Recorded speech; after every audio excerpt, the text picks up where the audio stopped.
지금 이 이야기를 듣고 계신 당신이 혹시 많이 지쳐 있다면, 그리고 어디서부터 어떻게 다시 시작해야 할지 도무지 모르겠다는 느낌이 든다면, 이 이야기는 당신을 위한 것입니다. 이건 제 이야기입니다. 강민준, 나이 58, 전직 CEO, 현재는 아무것도 아닌 사람. 일화 사표. 그날 아침, 나는 대표이사실 책상 서랍을 비우고 있었습니다. 30년 동안 채워온 것들이었는데 막상 꺼내놓고 보니 상자 하나에 다 들어갔습니다. 명함꽂이, 탁상 달력, 아내가 언제 넣어뒀는지도 모를 소화제 한 통, 그리고 딸아이가 초등학교 때 그려준 크레파스 그림 한 장. 거기 적혀 있었습니다. 아빠, 최고. 나는 그 종이를 한참 들여다봤습니다. 접어서 가슴 주머니에 넣었습니다. 울지 않으려고 했는데 아래 십수를 깨물어야 했습니다. 30해 전, 나는 이 회사 지하 주차장에서 길을 잃었습니다. 신입사원 첫날이었죠. 엘리베이터를 어디서 타야 하는지도 몰라서 지하 2층을 3바퀴 돌았습니다. 그때 저는 28이었고 세상에서 제일 긴장한 사람이었고, 언젠가는 이 회사에서 제일 높은 사람이 되겠다고 속으로 이를 악물었습니다. 그리고 30년이 흘렀습니다. 정말로 제일 높은 자리에 올랐습니다. 그런데 그게 끝이었습니다. 지금 이 이야기를 듣고 계신 분 중에 혹시 비슷한 삶을 사신 분이 계실 겁니다. 가족보다 회사가 먼저였던 분, 명절에도 회의가 있었던 분, 아이 운동회에 한 번도 못 간 게 아직도 마음 한켠에 걸려 있는 분. 우리는 최선을 다했습니다. 정말로 그랬습니다. 다만 그 최선이 가끔 엉뚱한 방향을 향하고 있었을 뿐입니다. 이화 회장과의 균열. CEO가 된 건 56살 때였습니다. 기쁘냐고요? 솔직히 말씀드리면 무서웠습니다. 정상이 어떤 곳인지 오르기 전엔 모릅니다. 올라가 보면 압니다. 정상이란 곳은 사방이 절벽이라는 걸. 회장님은 창업주의 아들이었습니다. 능력이 없는 분은 아니었어요. 다만 그분의 방식과 제 방식이 조금씩, 그리고 점점 더 많이 어긋났습니다. 처음엔 작은 것들이었습니다. 보고 방식이라든가 인사 문제라든가. 그런데 그것이 쌓이면 작은 것도 작지 않아집니다. 잊을 수 없는 날이 있습니다. 이사회였습니다. 22명이 앉아있는 자리였죠. 저는 석 달을 준비한 사업안을 발표하고 있었습니다. 그런데 회장님이 발표 도중에 끊으셨습니다. 강 대표, 그 수치 근거가 뭡니까? 이런 걸 가져오면 어떡해요? 낮은 목소리였습니다. 그런데 그 방 안에 있던 22명이 다 들었습니다. 저는 그 자리에서 아무 말도 하지 못했습니다. 30해 동안 단 한 번도 아무 말도 못한 적이 없었는데, 그날 밤이었습니다. 혼자 사무실에 남아있는데 갑자기 가슴이 조여왔습니다. 처음엔 소화가 안 되는 건가 했습니다. 그런데 아니었습니다. 숨이 쉬어지지 않았습니다. 심장이 터질 것 같았습니다. 손끝이 저려왔습니다. 눈앞이 하얘졌습니다. 나 지금 죽는 건가? 진짜로 그렇게 생각했습니다. 혼자 택시를 잡아 응급실에 갔습니다. 검사 결과는 심장이 아니었습니다. 의사 선생님이 말씀하셨습니다. 공황장애입니다. 공황장애. 그때 그 단어를 처음 들은 분들도 계실 겁니다. 저도 그랬습니다. 공황장애란 극심한 불안이 갑자기 신체 증상으로 터져 나오는 겁니다. 죽을 것 같은 공포, 숨막힘, 심장 두근거림, 손발 저림, 머리가 아니라 몸이 먼저 무너지는 병입니다. 혹시 지금 이와 비슷한 증상을 겪고 계신 분이 있으시다면 당신이 약한 게 아닙니다. 그건 당신 몸이 너무 오래, 너무 많이 버텨왔다는 신호입니다. 몸은 거짓말을 하지 않습니다.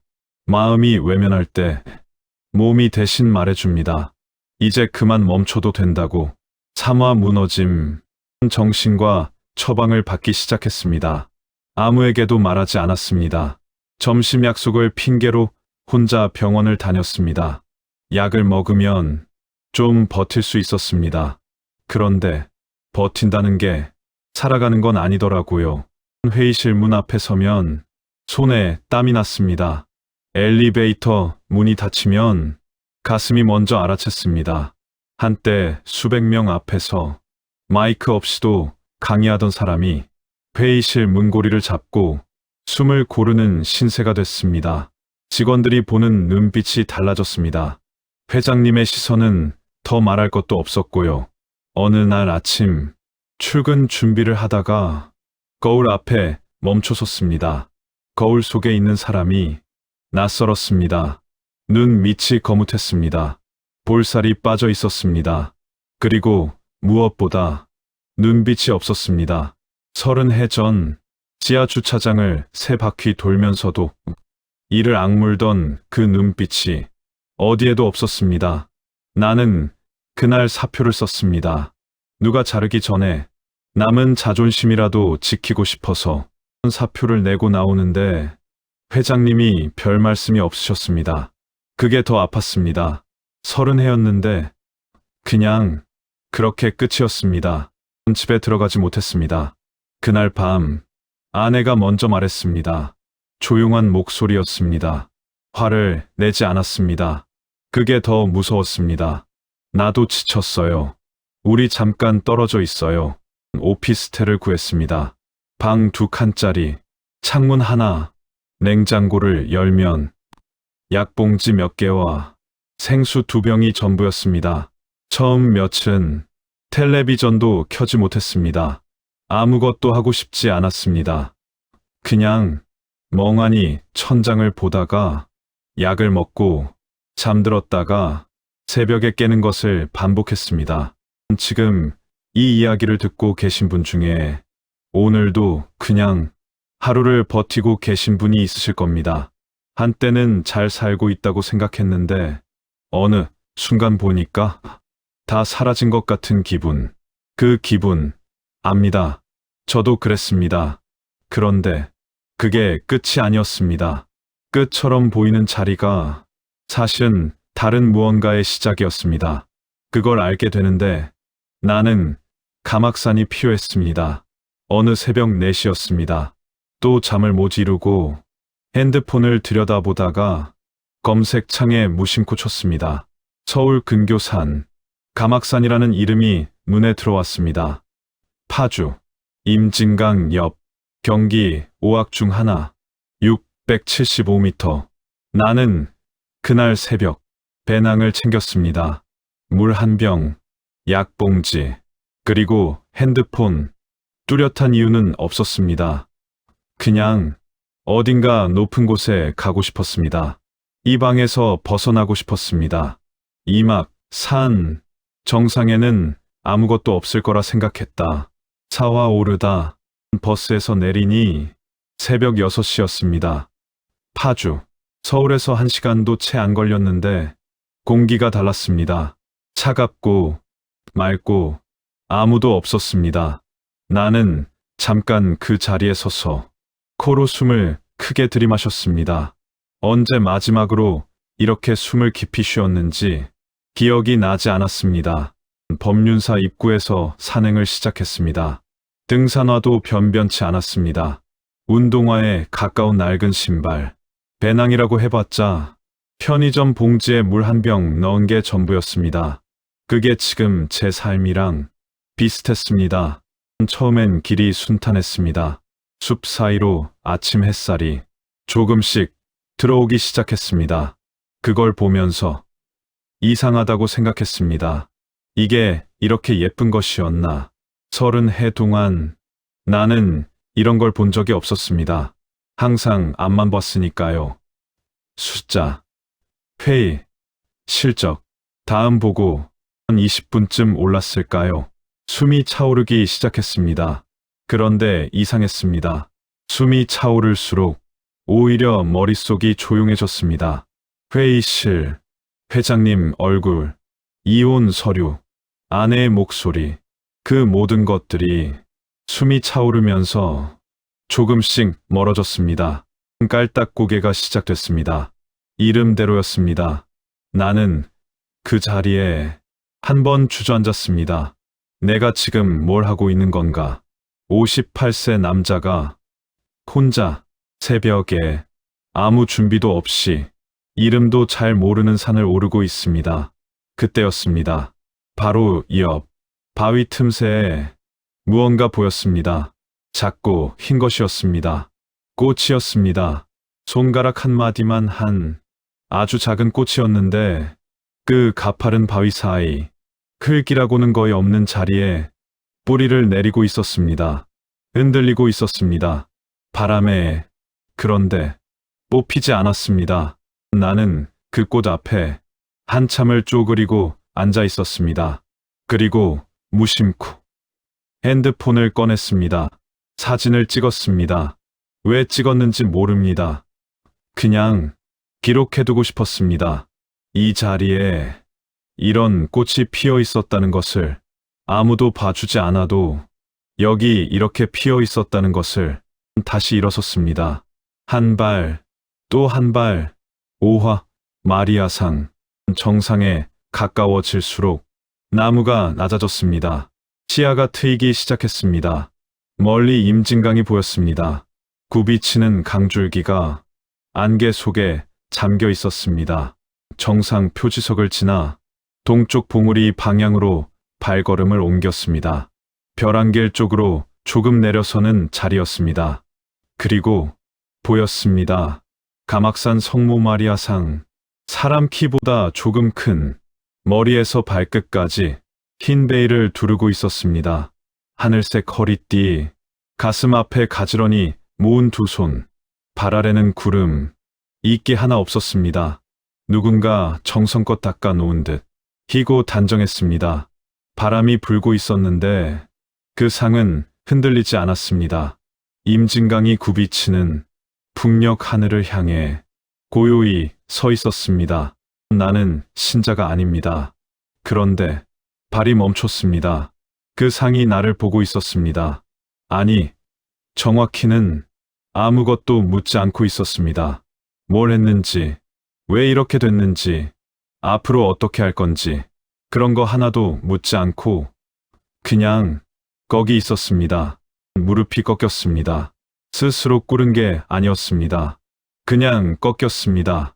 차가운 땅 위에 무릎을 꿇고 나는 그 흰 상을 올려다봤습니다. CEO였습니다. 30년 동안 단 한 번도 남 앞에서 운 적이 없었습니다. 그런데 그 마리아상 앞에서 나는 한참을 울었습니다. 소리도 없이 그냥 눈물이 흘렀습니다. 뺨을 타고 내려오는데 닿지 않았습니다. 그때 이상한 기분이 들었습니다. 처음 보는 느낌이었는데 굳이 표현하자면 이래도 괜찮다는 기분이었습니다. 이렇게 무너져도, 이렇게 아무것도 아닌 상태여도 괜찮다. 마리아상이 아무 말 없이 그렇게 말해주는 것 같았습니다. 지금 이 이야기를 듣고 계신 당신, 혹시 오랫동안 울지 못하셨다면 괜찮습니다. 울어도 됩니다. 강한 사람이 안 우는 게 아닙니다. 울 곳을 못 찾은 사람이 못 우는 겁니다. 육화하산, 얼마나 지났을까요? 일어서려는데 다리가 말을 듣지 않았습니다. 겨우 몸을 일으켜 세웠습니다. 마리아상을 한 번 더 올려다봤습니다. 그냥 고개를 한 번 숙였습니다. 신자도 아닌 사람이 어색한 인사를 하고 발걸음을 돌렸습니다. 내려오는 길이 올라갈 때보다 험했습니다. 조심조심 내딛는데 발을 잘못 디뎠습니다. 돌이 구르면서 발목이 꺾였습니다. 발목이 욱신거렸습니다. 일어서려 했는데 체중을 싣는 순간 통증이 왔습니다. 혼자였습니다. 나는 그 자리에 등살로 바닥에 앉아서 잠깐 웃었습니다. 아무도 없는 산에서 혼자 넘어져서 일어서지도 못하고 앉아있는 58세 남자. 웃기지 않습니까? 그때였습니다. 발소리가 들렸습니다. 여자였습니다. 등산복 차림에 배낭을 메고 혼자 내려오고 있었습니다. 나를 보더니 걸음을 멈췄습니다.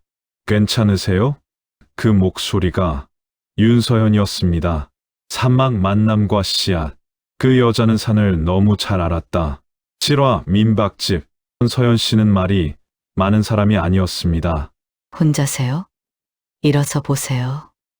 발목을 보더니 많이 부은 건 아닌데 혼자 내려가긴 힘들겠어요. 그게 다였습니다. 어깨를 빌려줬습니다. 말없이 나는 처음 보는 사람의 어깨에 손을 얹고 가막산을 내려왔습니다. 민박집은 산 아래 마을에 있었습니다. 오래된 집이었는데 손질이 잘 돼 있었습니다. 마당에 작은 화단이 있었고 툇마루가 있었습니다. 저녁을 차려줬습니다. 된장찌개, 계란말이, 나물 2가지, 소박했습니다. 그런데 한 숟가락 떠넣는 순간 눈물이 날 뻔했습니다. 따뜻한 밥이 이렇게 오랜만이었나? 누군가 나를 위해 밥을 지었다는 것, 그것만으로도 사람은 이렇게 흔들리는군요. 서연 씨가 먼저 물었습니다. 서울에서 오셨어요? 서연 씨는 더 묻지 않았습니다. 사람이 혼자 새벽에 산을 오르는 이유는 여러 가지라는 걸 아는 사람처럼 서연 씨가 말했습니다. 오늘은 그냥 쉬고 내일 내려가세요. 방 하나 남아 있어요. 거절할 이유가 없었습니다. 아니, 솔직히 말하면 돌아가고 싶지 않았습니다. 그 오피스텔로, 그 약봉지들이 있는 냉장고로, 그 천장으로 방에 누웠습니다. 창문 너머로 가막산 능선이 보였습니다. 산은 내가 어떤 상태인지 상관하지 않았습니다. 그냥 거기 있었습니다. 아까 마리아 상처럼 나는 그날 밤 오랜만에 약을 먹지 않고 잠들었습니다. 8화 오르기 다음 날 아침이었습니다. 서연 씨가 화단을 가리키며 말했습니다. 저기 저 꽃 보여요? 작고 흰 꽃이었습니다. 꽃잎이 여럿이고 꽃술이 노란 어제 깔딱고개 바위 틈에서 제가 사진을 찍었던 그 꽃. 이름이 뭔지 아세요? 서연 씨가 웃었습니다. 노루귀예요. 노루귀요? 입모양이 노루귀를 닮았다고 해서요. 봄에 제일 먼저 피는 꽃 중 하나예요. 눈이 다 녹기도 전에 올라오거든요. 나는 핸드폰을 꺼냈습니다. 어제 찍어둔 사진을 보여줬습니다. 이거 맞죠? 어제 올라가다가 찍었어요. 맞아요. 가막산에 많아요.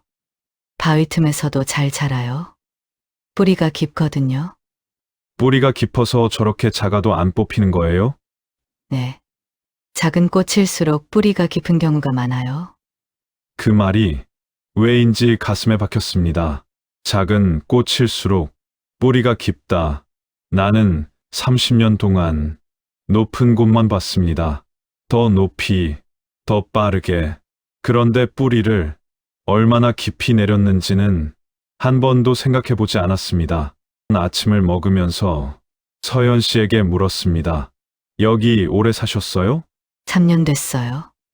남편이 떠나고 나서 서울에 있기가 싫어서요. 혼자 이 집을 운영하세요? 네. 뭐 어렵진 않아요. 산이 있으니까요. 산이요? 산이 있으면 혼자여도 덜 외로워요. 산은 항상 거기 있으니까. 나는 그 말을 한참 생각했습니다. 항상 거기 있는 것, 그동안 내 삶에 항상 거기 있는 것이 뭐가 있었나. 구와 카메라를 들다 며칠이 흘렀습니다. 서연 씨가 걷는 방식은 제가 걷는 방식과 달랐습니다. 나는 앞을 보며 걷는데 서연 씨는 옆을 봤습니다. 발치를 봤습니다. 그리고 걸음을 멈췄습니다. 저기요, 돌 사이에. 보라색 작은 꽃이 있었습니다. 현호색이에요. 이맘때 가막산에서 많이 나와요. 나는 그 꽃을 카메라에 담았습니다. 그날부터였습니다. 걸으면서 꽃을 찾기 시작했습니다. 서현 씨가 이름을 알려주면 메모를 했습니다. 노루기, 현오색, 복수초, 바람꽃, 괭이밥, 이름이 있었습니다. 다 이름이 있었습니다. 어느 날 저녁 찍은 사진들을 들여다보는데 서현 씨가 옆에서 봤습니다. 사진 잘 찍으시네요. 그냥 찍은 건데요. 그냥 찍은 게 잘 나오는 사람이 있어요? 눈이 좋으신 거예요? 이런 거 유튜브에 올려보신 적 있어요? 나는 웃었습니다. 유튜브요. 내가요? 왜요 안 될 이유 있어요? 58살인데 서현 씨가 고개를 저었습니다. 사내는 나이가 없어요. 꽃도 피는데 나이를 따지지 않고요. 그날 밤 나는 찍어둔 사진들을 다시 봤습니다. 노루기, 바위 틈에 혼자 피어있던 그 꽃, 현오색, 서현 씨가 걸음을 멈추고 알려준 그 꽃, 복수초, 이름 그대로 겨울 끝에 피어나는 꽃, 작은 것들이었는데 사진으로 보니 다 달랐습니다. 생김새도 달랐고 자라는 자리도 달랐고 빛을 받는 방식도 달랐습니다. 그때 이런 생각이 들었습니다. 나는 30년 동안 숫자만 봤습니다. 그런데 이 꽃들은 숫자로 잴 수 없는 것들이었습니다. 그냥 피어 있었습니다. 아름다웠습니다. 거기 있었습니다. 그것만으로 충분했습니다. 10화 처음으로 털어놓다 나흘째 되던 날 저녁이었습니다. 서현 씨와 툇마루에 앉아 마당을 바라보고 있었습니다. 달이 떠 있었습니다. 가막산 능선 위로 보름달이 걸려 있었습니다. 서울에 가족 있으세요? 잠깐 망설였습니다. 아내가 있습니다. 지금은 별거 중이고요. CEO였어요. 내가 먼저 말했습니다. 30년 다닌 회사에서 대표이사까지 올라갔는데 공황장애가 왔습니다. 회장이랑 부딪히면서 몸이 먼저 무너졌어요. 서현 씨가 조용히 들었습니다. 약 먹으면서 버텼는데 결국 제가 먼저 나왔습니다. 그러고 나서 아내도 지쳤다고 하더라고요. 그래서 지금 혼자입니다. 서현 씨가 한동안 말이 없었습니다. 아무것도 아닌 게 아니라 아직 뭔지 모르는 거 아닐까요? 그 말이 한동안 귓가에 맴돌았습니다. 아무것도 아닌 것은 끝입니다. 아직 뭔지 모르는 것은 시작일 수도 있습니다. 서현 씨가 자신의 이야기를 해줬습니다. 남편이 갑자기 쓰러졌다고 했습니다. 뇌출혈이었다고. 병원에 도착했을 때는 이미 늦었다고. 아침에 출근하는 뒷모습이 마지막이었어요. 잘 다녀오라는 말도 못했어요. 지금 이 이야기를 듣고 계신 당신, 오늘 밥은 드셨나요? 약을 드셔야 한다면 드셨나요? 그 작은 것들이 사실은 가장 중요한 것들입니다. 오늘 밥 한 끼, 오늘 약 한 알, 오늘 바깥 공기 한 모금, 그것으로 충분합니다. 사막 균열과 각성, 꽃은 제자리에 피어야 한다고 그녀가 말했다. 11화, 아내의 전화, 엿새째 아침이었습니다. 서현 씨를 따라 산 아래 산책로를 걷고 있었습니다. 그날 아침엔 삼벚꽃이 지면서 꽃잎이 바람에 날렸습니다. 봄이 가네요. 그때였습니다. 핸드폰이 울렸습니다. 화면을 보니 아내였습니다. 가슴이 조여왔습니다. 공황은 아니었습니다. 그냥 오래된 죄책감이었습니다. 여보세요. 어디 있어요? 파주에 있어요. 산에 좀 왔다가 발목을 다쳐서 잠시 침묵 후 변호사한테 연락이 왔어요. 이혼 서류 얘기요. 말문이 막혔습니다. 이혼, 알고 있었습니다. 언젠가 이 말이 나올 거라는 걸. 그런데 막상 그 단어를 들으니 아무 말도 나오지 않았습니다. 알겠어요. 겨우 그 말만 했습니다. 지금 이 이야기를 듣고 계신 분 중에 가족과의 관계가 많이 어긋나 있는 분이 계실 겁니다. 오래 함께 했는데 어느 순간 보면 서로 다른 방향을 보고 있는, 중요한 건 그 순간에 어떻게 하느냐겠죠. 12화 딸, 그날 오후였습니다. 마당에 앉아 찍어둔 꽃 사진들을 정리하고 있었는데 마을 입구에서 낯선 차가 멈추는 소리가 들렸습니다. 딸이었습니다. 지수, 32, 결혼한 지 2해 된 제 딸, 마당으로 들어오면서 저를 보더니 표정이 복잡했습니다. 반가움, 걱정, 그리고 야속함. 엄마한테 들었어요. 파주에 있다고. 딸이 고개를 들었는데 눈이 빨개져 있었습니다. 왜 말 안 했어요?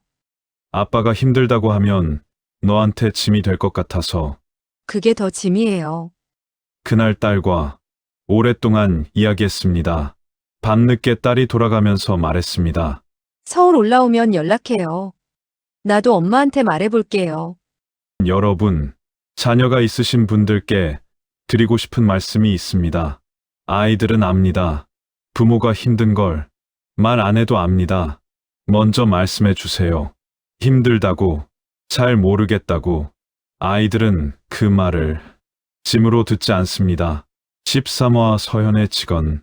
다음 날 아침이었습니다. 민준 씨, 처음으로 이름을 불렀습니다. 한 가지 여쭤봐도 될까요? 여기 왜 오셨어요? 진짜로요? 진짜로. 그냥 산에 오고 싶었어요. 새벽에 잠을 못 자다가. 도망쳐 오신 거잖아요. 부드러운 목소리였는데 단호했습니다. 나는 반박하지 못했습니다. 맞으니까 서현 씨가 걷기 시작했습니다. 나도 따라 걸었습니다. 저도 그랬어요. 남편이 가고 나서 서울에서 도망치듯 여기 왔어요. 그런데 지금은 여기가 제 자리라는 걸 알아요. 서현 씨가 멈춰 섰습니다. 길가에 작은 꽃이 피어 있었습니다. 이 꽃 알아요? 바람꽃인가요? 맞아요. 바람꽃이에요. 이 꽃은 씨앗이 바람을 타고 날아가서 착지한 자리에서 피어요. 옮겨 심으면 잘 안 살아요. 자기가 떨어진 자리에서만 제대로 피거든요. 서현 씨가 나를 똑바로 봤습니다. 제 남편은 다시 돌아올 기회조차 없었어요. 아침에 나간 뒤로 다시 집에 못 들어왔어요. 목소리가 흔들리지 않았습니다. 민준 씨는 아직 있잖아요. 기회가. 꽃은 제자리에 피어야 해요.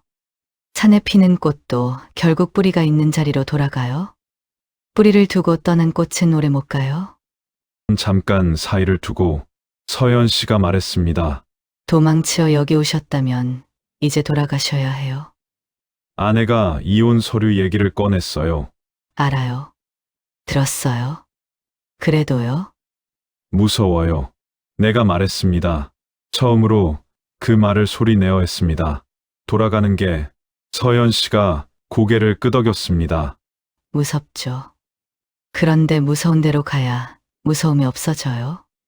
피하면 무서움이 더 커지더라고요. 그리고 서현 씨가 마지막으로 말했습니다. 이 사진들 있잖아요. 유튜브에 올려보세요. 진지하게요. 민준 씨 눈에 담긴 꽃들이 다른 사람 눈에도 아름다울 거예요. 제가 할 수 있을까요? 바위 틈에서도 피는 꽃이 있는데 못할 게 뭐가 있어요? 14화 다시 정상으로. 그날 오후였습니다. 산에 다시 한번 올라가 봐도 될까요? 혼자요. 이번엔 뭔가를 향해 가고 있었습니다. 깔딱 고개를 오르면서 멈추지 않았습니다. 천천히 한 발씩 오르는 중에 바위 틈에 핀 꽃들을 봤습니다. 이번엔 이름을 알았습니다. 노루기, 현오색, 바람꽃. 이름을 알고 보니 달리 보였습니다. 이름을 안다는 것은 그 존재를 인정한다는 것이었습니다. 마리아상 앞에 섰습니다. 오늘은 무릎을 꿇지 않았습니다. 그냥 마주 서서 오래 바라봤습니다. 흰 베일이 산바람에 살짝 흔들렸습니다. 나는 그 상 앞에서 처음으로 스스로에게 솔직하게 말했습니다. 소리내어 말했습니다. 아무도 없었으니까요. 나 살고 싶습니다. 그 말이 목구멍을 넘어오는데 58년이 걸렸습니다. 뿌리가 있는 대로 돌아가겠습니다. 마리아상은 아무 말이 없었습니다. 그런데 괜찮다고 하는 것 같았습니다. 핸드폰을 꺼냈습니다.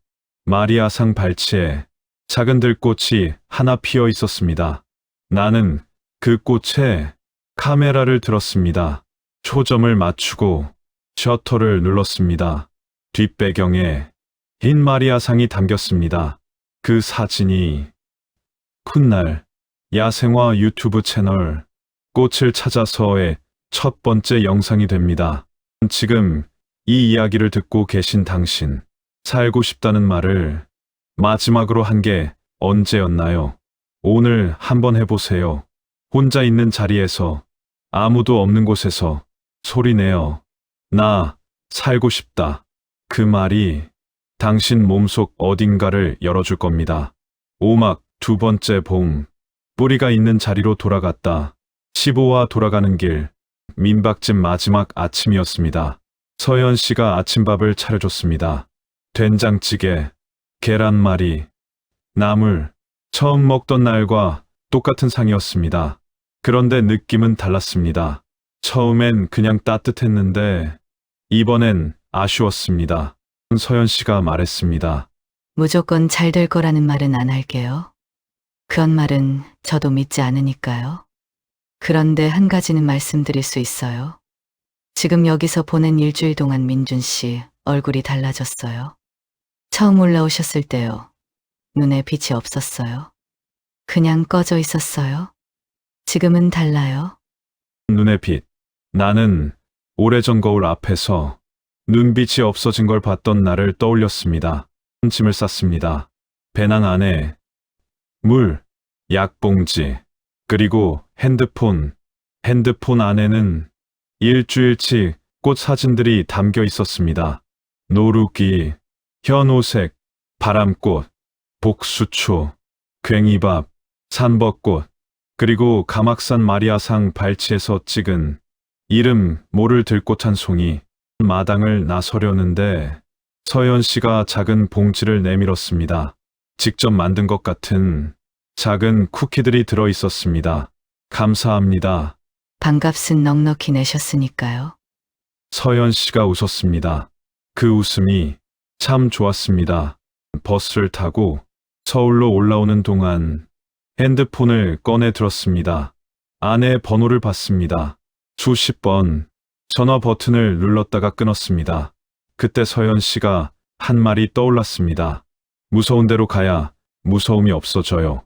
나는 눈을 감고 전화 버튼을 눌렀습니다. 신호가 갔습니다. 2번, 3번. 여보세요. 나요. 알아요. 지금 서울 올라오는 중이에요. 나는 버스 창밖을 보면서 짧은 말이었습니다.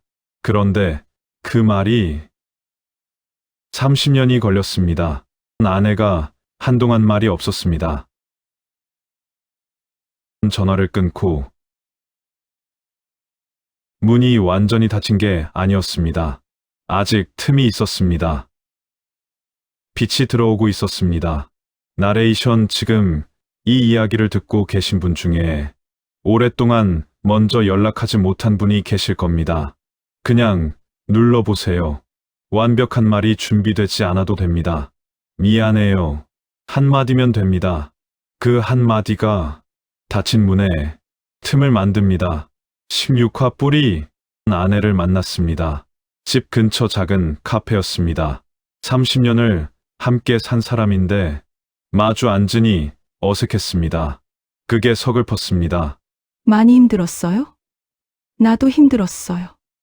그 말이 비난이 아니었습니다. 그냥 사실이었습니다. 우리 둘 다 힘들었습니다. 그런데 서로 힘들다고 말하지 않았습니다. 강한 척, 괜찮은 척. 그러다 여기까지 온 것이었습니다. 파주에서 있었던 일을 다 이야기했습니다. 가막산, 마리아상, 서현 씨, 야생화. 아내가 꽃 사진들을 보더니 이거 당신이 찍은 거예요? 예쁘네요. 그 말이 얼마나 오랜만에 듣는 칭찬인지 몰랐습니다. 이혼 서류 얘기는 내가 먼저 꺼냈습니다. 변호사가 먼저 연락해 온 거예요. 내가 먼저 부탁한 건 아니고. 지금은 조금 더 보고 싶어요. 당신이 어떻게 하는지. 조금 더 보고 싶다. 그 말이면 충분했습니다. 그것이 두 번째 봄의 시작이었습니다. 그날부터 정신과 상담을 꾸준히 받기 시작했습니다. 선생님이 말씀하셨습니다. 오래 혼자 버티셨네요. 이제 혼자 버티지 않아도 됩니다. 혼자 버티지 않아도 된다. 그 말이 얼마나 큰 위로인지 버텨본 사람만 압니다. 지금 혼자 버티고 계신 분이 있다면 말씀드리고 싶습니다. 혼자 버티지 않아도 됩니다. 병원에 가셔도 됩니다. 약을 드셔도 됩니다. 누군가에게 말해도 됩니다. 강한 사람이 혼자 버티는 게 아닙니다. 도움을 받을 줄 아는 사람이 진짜 강한 사람입니다. 야생화 유튜브 채널 꽃을 찾아서를 시작한 건 서울로 돌아온 지 일주일 후였습니다. 첫 번째 영상은 가막산 마리아상 발치에서 찍은 들꽃 사진이었습니다. 편집도 서툴렀습니다. 자막도 어색했습니다. 목소리도 많이 떨렸습니다. 그냥 올렸습니다. 처음엔 조회수가 없었습니다. 그런데 사흘째 되던 날 댓글이 하나 달렸습니다. 저도 58세인데요. 이 영상 보고 산에 가고 싶어졌어요. 꽃 이름이 노룩이군요. 처음 알았습니다. 그 댓글 하나가 얼마나 오래 보였는지 모릅니다. 나 같은 사람이 또 있었습니다. 그 사람에게 내 영상이 작은 무언가를 줬다면 그것으로 충분했습니다. 공황이 오려는 기미가 느껴지면 산을 올랐습니다. 숨이 차오르면 공황이 가라앉았습니다. 산이 치료제였습니다. 꽃이 이유였습니다. 아내와는 천천히 가까워졌습니다. 서두르지 않았습니다. 일주일에 한 번 밥을 같이 먹었습니다. 세 번째엔 아내가 꽃 사진을 먼저 물어봤습니다. 이번엔 어디 가셨어요? 청계산이요. 노루기가 한창이더라고.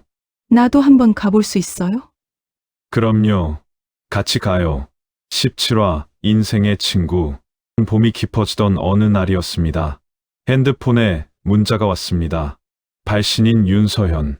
가막산 노룩이 폈어요. 올 거죠? 나는 그 문자를 보고 한참 웃었습니다. 폈어요. 노루기가 그 가파른 바위 틈에서 올해도 어김없이 아내에게 말했습니다. 파주에 같이 가볼래요? 도움받은 분이 있는데 인사도 드리고 산도 좀 오르고. 아내가 잠깐 생각했습니다. 등산화가 없는데. 사면 되죠. 아내가 웃었습니다. 오랜만에 보는 웃음이었습니다. 주말 아침 우리 둘은 파주로 향했습니다. 차 안에서 말이 많지 않았지만 어색하지 않았습니다. 창밖으로 봄이 지나가고 있었습니다. 봄이 이렇게 예쁜 거였나요? 우리가 못 보고 살았죠. 민박집에 도착하니 서연 씨가 마당에 있었습니다. 나를 보더니 눈으로 먼저 웃었습니다. 그리고 아내를 보더니 손을 내밀었습니다. 오셨어요. 반갑습니다. 말씀 많이 들었어요. 고맙습니다. 제가 한 게 없어요. 민준 씨가 스스로 하신 거예요? 셋이서 가막산을 올랐습니다. 서연 씨가 앞장섰습니다. 아내는 처음이라 힘들어했지만 천천히 따라왔습니다. 깔딱고개에서 아내가 주저앉으려 했습니다. 내가 손을 내밀었습니다. 아내가 그 손을 잡았습니다. 오랜만에 잡은 손이었습니다. 차갑지 않았습니다. 따뜻했습니다. 30년을 함께 산 손이었습니다. 내가 너무 오래 이 손을 놓고 살았구나. 정상에 올랐습니다. 임진강이 보였습니다. 여기서 저 강이 보이는군요. 항상 있었어요. 우리가 못 봤을 뿐이에요. 동쪽 봉우리로 걸었습니다. 마리아상이 보였습니다. 오늘도 똑같이 서 있었습니다. 흰 베일, 하늘색 허리띠, 가슴 앞에 모은 두 손, 바람에도 흔들리지 않고 임진강이 굽이치는 북녘 하늘을 향해 고요히 아내가 그 마리아상 앞에서 멈췄습니다. 한참 바라봤습니다. 말이 없었습니다. 나도 말하지 않았습니다. 서연 씨도 조금 떨어진 자리에서 다른 곳을 보고 있었습니다. 셋이서 각자 그 고요한 자리에 잠깐 머물렀습니다. 마리아상 발치에 노루기가 피어 있었습니다. 올해도 그 바위 틈에서 작고 흰 꽃이 바람에 흔들리고 있었습니다. 뽑히지 않고 나는 카메라를 들었습니다. 노루기에 초점을 맞췄습니다. 뒷배경에 마리아상이 담겼습니다. 그 옆에 아내가 서 있었습니다. 셔터를 눌렀습니다. 그 사진이 채널 역대 최고 조회수를 기록했습니다. 댓글이 수백 개 달렸습니다. 이 사진 보고 눈물이 났어요. 왜인지 모르겠는데 저도 58세인데요. 이 꽃 보러 감악산 다녀왔습니다. 고맙습니다.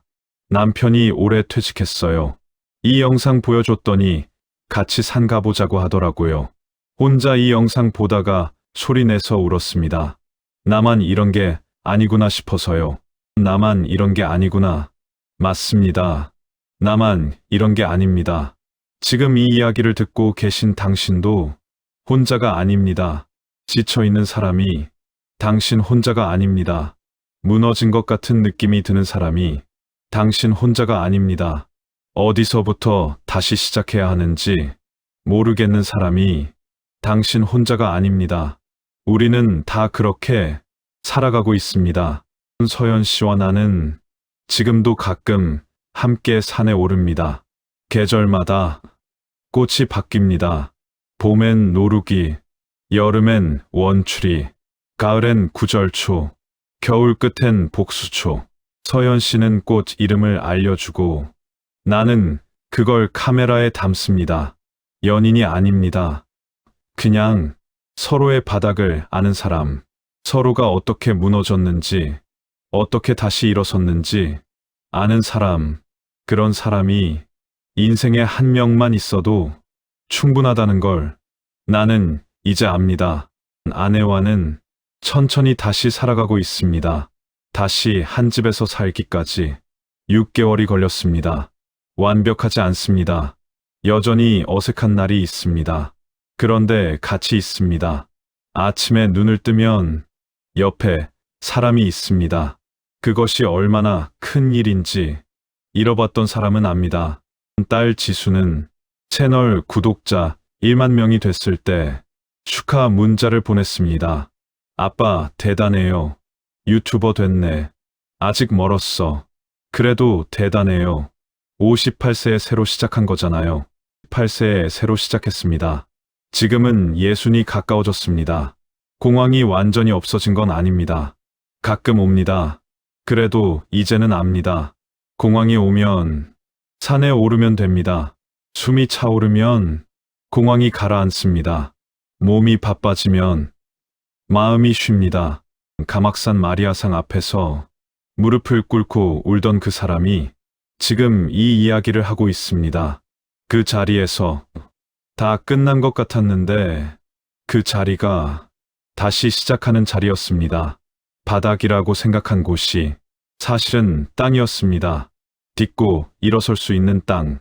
서연 씨와 나는 지금도 가끔 문자를 주고받습니다. 대부분 짧습니다. 감악산 복수초 폈어요.